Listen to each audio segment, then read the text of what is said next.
ಅಥಣಿ ವಿದ್ಯಾರ್ಥಿಗಳ ವಿದೇಶಿ ಸಾಧನೆ. ಕಠ್ಮಂಡು ಅಂತಾರಾಷ್ಟ್ರೀಯ ಕರಾಟೆ ಚಾಂಪಿಯನ್ಶಿಪ್ನಲ್ಲಿ ಗೆಲುವಿನ ಹೊನಲು. ಕಠ್ಮಂಡು, ನೇಪಾಳ.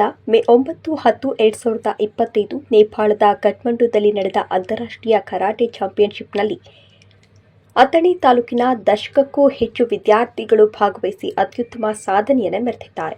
ಈ ಪ್ರತಿಷ್ಠಿತ ಸ್ಪರ್ಧೆಯಲ್ಲಿ ವಿವಿಧ ದೇಶಗಳಿಂದ ಸ್ಪರ್ಧಿಗಳು ಭಾಗವಹಿಸಿದ್ದು, ಅಥಣಿಯ ವೀರ ವಿದ್ಯಾರ್ಥಿಗಳು ತಮ್ಮ ನೈಪುಣ್ಯದಿಂದ ಎಲ್ಲರ ಗಮನ ಸೆಳೆದಿದ್ದಾರೆ.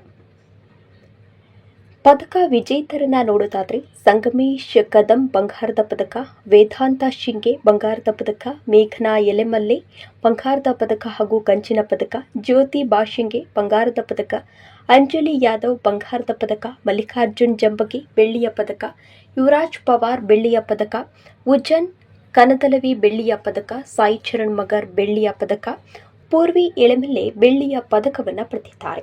ಈ ಪ್ರತಿಭಾವಂತ ವಿದ್ಯಾರ್ಥಿಗಳಿಗೆ ತರಬೇತಿ ನೀಡಿದ್ದು ಪ್ರೀತಮ ಹೊನ್ನಕಂಡೆ ಸರ್. ಅವರು ತಮ್ಮ ಶಿಸ್ತಿನ ತರಬೇತಿಯ ಮೂಲಕ ವಿದ್ಯಾರ್ಥಿಗಳನ್ನು ಅಂತಾರಾಷ್ಟ್ರೀಯ ಮಟ್ಟದಲ್ಲಿ ಸ್ಪರ್ಧಿಸಬಲ್ಲ ಮಟ್ಟಕ್ಕೆ ತಲುಪಿಸಿದ್ದಾರೆ.